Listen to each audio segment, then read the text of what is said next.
तो दोस्तों अब रूस यूक्रेन युद्ध की कोई सीमा नहीं रही, कोई बाउंड्री नहीं रही, ये बॉर्डर्स के पार जा चुका है। यानी ये युद्ध अब किसी भी बॉर्डर तक सीमित नहीं है। इसलिए आप इस आर्टिकल को देखिए, यूक्रेन के कमांडर्स ने भी ये कह दिया है कि वर्ल्ड वॉर 3 अब शुरू हो चुका है, आप मानो या ना मानो। और इस बात को खुद रूस के राष्ट्रपति व्लादिमीर पुतिन ने भी कंफर्म कर दिया है। अब से कुछ ही घंटों पहले इन्होंने अपने देश को एड्रेस करते हुए बताया कि कल देर रात हमने यूक्रेन के कई शहरों पर ICBM यानी कि इंटरकॉन्टिनेंटल बैलिस्टिक मिसाइल गिराई थी।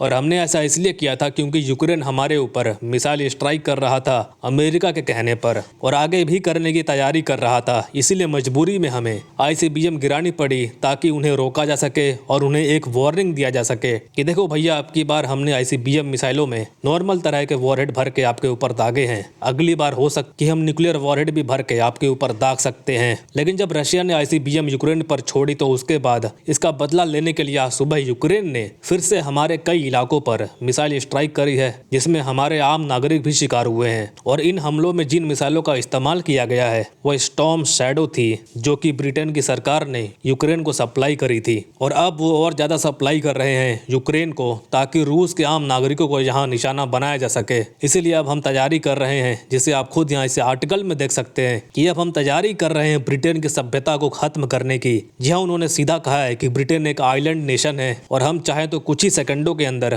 पूरे देश को साफ कर सकते हैं अपनी ICBM मिसाइलों के जरिए, उनमें परमाणु बम लोड करके। और इतना ही नहीं, रूस का जो हमला होगा वो इतना विनाशकारी होगा कि ब्रिटेन को रिटेलिएट करने लायक स्थिति में बचेगा ही नहीं, पूरा देश साफ हो जाएगा। देश के ऊपर कहीं पर भी घास का एक तिनका तक नहीं बचेगा। इंसानों की बात तो बहुत दूर की बात है। और दोस्तों, ये पुतिन का इतना ज्यादा शक्तिशाली स्टेटमेंट है कि इसके कुछ ही मिनटों के बाद ब्रिटेन में वहाँ की जो संसद है, वहाँ कोई मीटिंग होनी थी, कोई सेशन होना था, वो भी रद्द कर दिया गया। यानी कि ब्रिटेन में अब जेन्युइन फियर है रशिया के हमले का। और इसीलिए अब ये पूरी तरीके से पश्चिमी देशों पर निर्भर है कि वो इस युद्ध को किस लेवल पर लेकर जाते हैं। क्या वो इसे रूस यूक्रेन में ही खत्म करेंगे या इसे और ज्यादा फैलने देंगे, कोई और देश भी इस युद्ध का शिकार होगा, या फिर पूरी दुनिया तक लेकर जाएंगे। अब क्योंकि देखिए, जितनी बात यह सच है कि रूस ने इस युद्ध को शुरू किया था, उतना ही ये भी बात सच है कि रूस ने इस युद्ध को यूक्रेन तक ही सीमित रखा। कहीं भी रूस ने किसी दूसरे देश को टारगेट करने की कोशिश नहीं करी। यहाँ तक कि पूरा पश्चिमी वर्ल्ड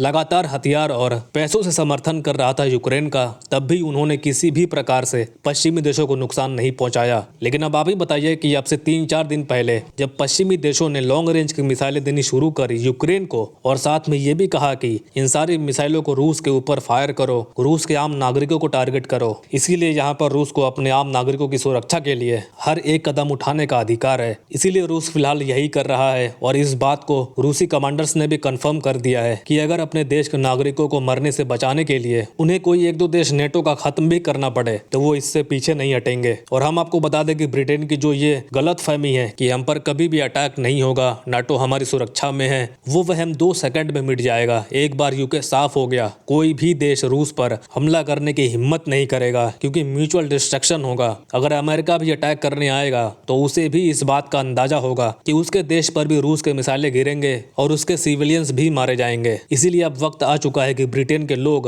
और वहां की सरकार इस बात को समझे कि अब भी वो सुपर पावर नहीं रहे जो लोगों को गुलाम बना लिया करते थे। आज की तारीख में उनकी औकात बहुत छोटी है। ब्रिटेन एक बहुत छोटा सा देश है, इनके पास अभी कुछ भी ऐसा नहीं है कि ये रूस जैसे देश से टक्कर ले सकें। तो खैर दोस्तों, इस मुद्दे पर आपकी क्या राय है कमेंट्स में जरूर बताएं। फिलहाल के लिए इतना ही। Thank you very much for listening. मिलते हैं अगली वीडियो में।